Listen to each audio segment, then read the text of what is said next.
Pareidolia, the face in the clouds, the figure in the wood grain, the toast that looks unmistakably like a historical figure and subsequently sells for an unreasonable amount of money on the internet.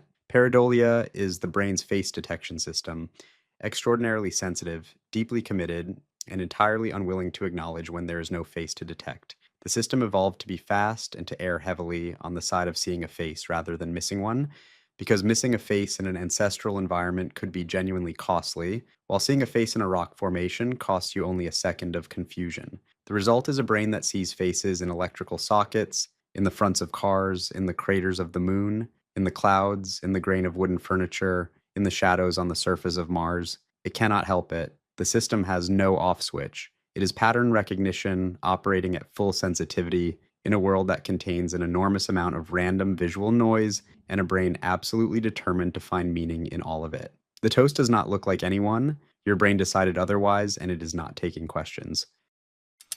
Cryptomnesia. At some point in your life, you have had an idea, a really good idea, an original idea, your idea, that was in fact something you heard, read, or encountered years earlier and completely forgot was not yours. The memory of the source evaporated. The content survived, and your brain repackaged it, gift wrapped it, and handed it back to you as original creative output with no return address and no disclaimer. George Harrison was taken to court over it. His song, My Sweet Lord, turned out to bear a remarkable resemblance to a melody he had absorbed years earlier, reproduced entirely without awareness, and presumably felt quite good about until the lawsuit arrived. The court ruled against him. His brain offered no comment. Cryptomnesia is the most socially dangerous glitch on this list because it is completely invisible from the inside. You cannot catch yourself doing it. The entire mechanism depends on the forgetting being total. Every idea you have ever been proud of is now slightly under suspicion. You are welcome. Confabulation. This one sounds like lying.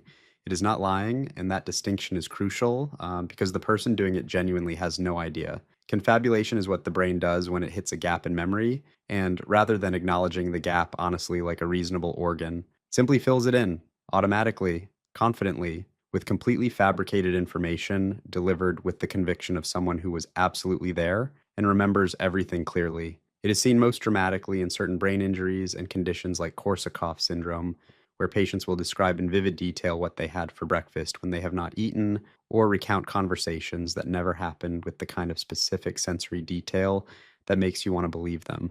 They are not performing. Their brain is performing on their behalf, papering over the gap so seamlessly that the person telling the story is its most convinced audience. It is one of the most unsettling demonstrations in neuroscience that memory is not a recording. It is a first draft, and the brain will write something rather than submit a blank page. The Baader-Meinhof Phenomenon. On Monday, you learn a word you have never heard before. By Thursday, it has appeared in a podcast, a newspaper, and a conversation at a bus stop.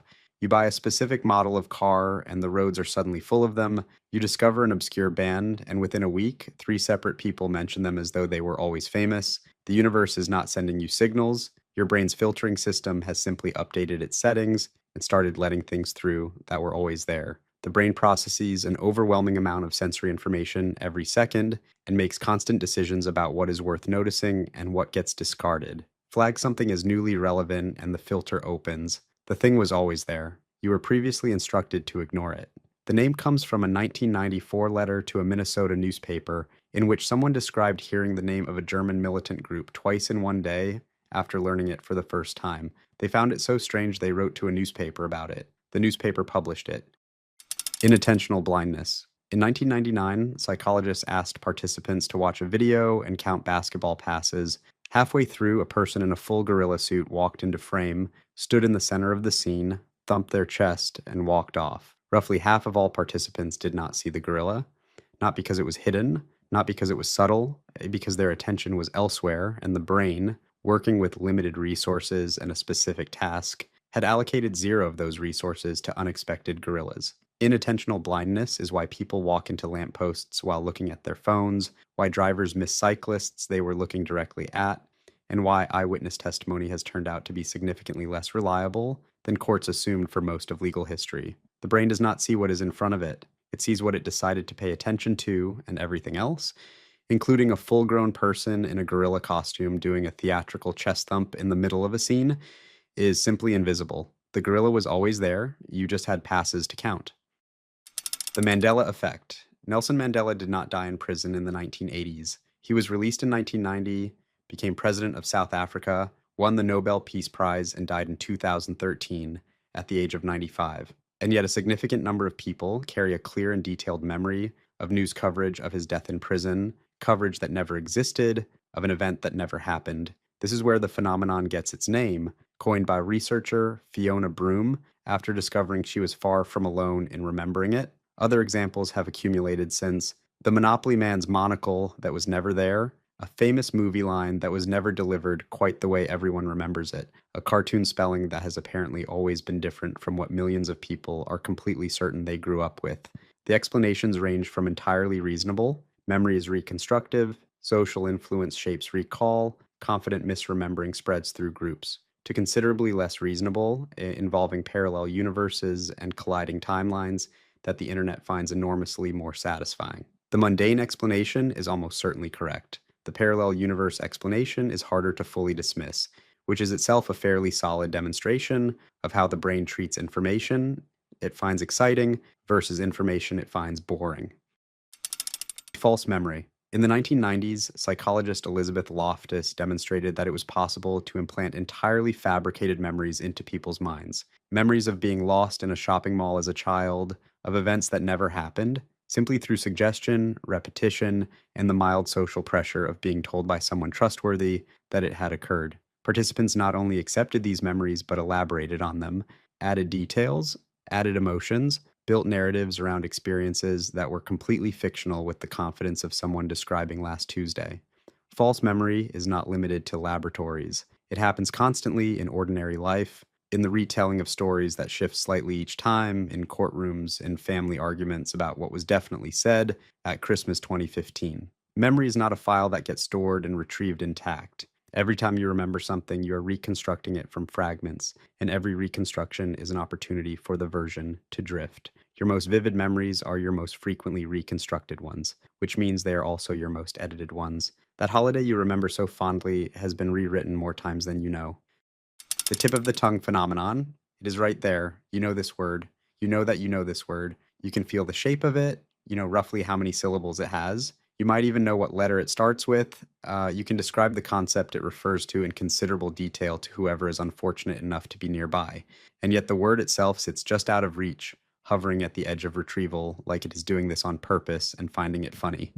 The tip of the tongue state is experienced by virtually everyone, occurs more often with age, and is particularly fond of proper nouns and words you know perfectly well, but rarely use. Brain imaging during these states shows the retrieval system is active and trying, the brain is genuinely searching, but the connection between the concept and the sound of the word has temporarily failed to complete. Attempting to force it through sustained concentration rarely works. Thinking about something else entirely and letting the word arrive unprompted in the shower at 2 a.m. 3 days later, when the conversation is long finished, works considerably more often. The brain retrieves things better when you stop aggressively demanding that it perform. It is, in this respect, not entirely unlike a cat. Microsleep. Your brain has a threshold, and if you push past it, it will take the sleep it needs on its own schedule without consulting you about the timing or the location. Microsleep episodes last between 1 and 30 seconds. The eyes may stay open, the person may appear to be present. The brain has briefly and completely left the building. No warning, no sensation during, no memory of the gap afterward, just the moment before and then the moment after, with nothing in between that the person is aware of. The danger in the context of driving, operating machinery, or performing surgery is extensively documented and not subtle. What makes microsleep genuinely alarming beyond the obvious is that the person experiencing it has no idea it happened. The brain did not ask for consent, it identified a debt, collected it, and returned without leaving a note. This is why treating severe sleep deprivation as a badge of productivity is one of the more statistically ambitious lifestyle choices a person can make. Hypnagogic hallucinations. The space between being awake and being asleep is not a clean transition. It is a corridor, and the brain does strange things in corridors. Hypnagogic hallucinations occur as the brain moves toward sleep. Vivid sensory experiences that can involve sight, sound, touch, or all three simultaneously. Geometric patterns blooming behind closed eyes.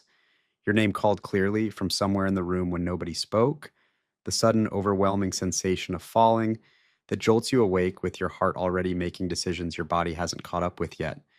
That falling sensation, the hypnic jerk, is reported by up to 70% of people and is thought to be the brain misinterpreting the muscle relaxation of early sleep as a physical fall and firing a corrective response that was not remotely necessary.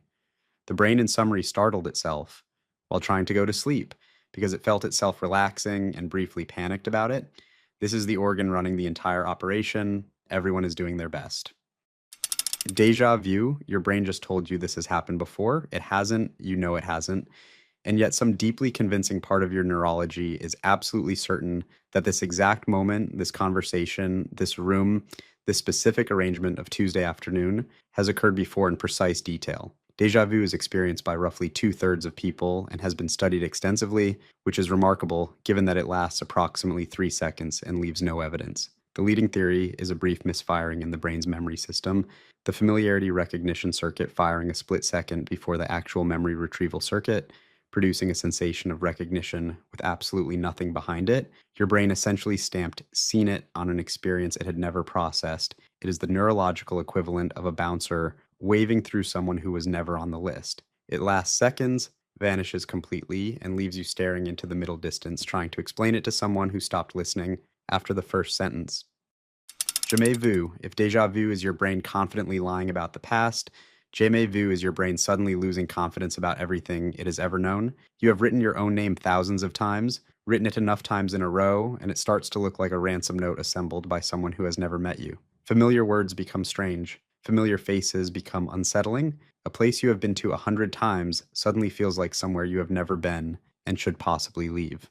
Researchers have actually studied this by asking people to write the same word repeatedly until it stops making sense, which takes an average of 33 seconds, at which point participants reportedly felt genuine unease about a word they have used their entire lives. Your brain is apparently 1 minute of repetition away from a full identity crisis. It has been holding everything together with considerably less confidence than it has been letting on. Thank you for watching. If you like this video, do subscribe to my channel. See you next time.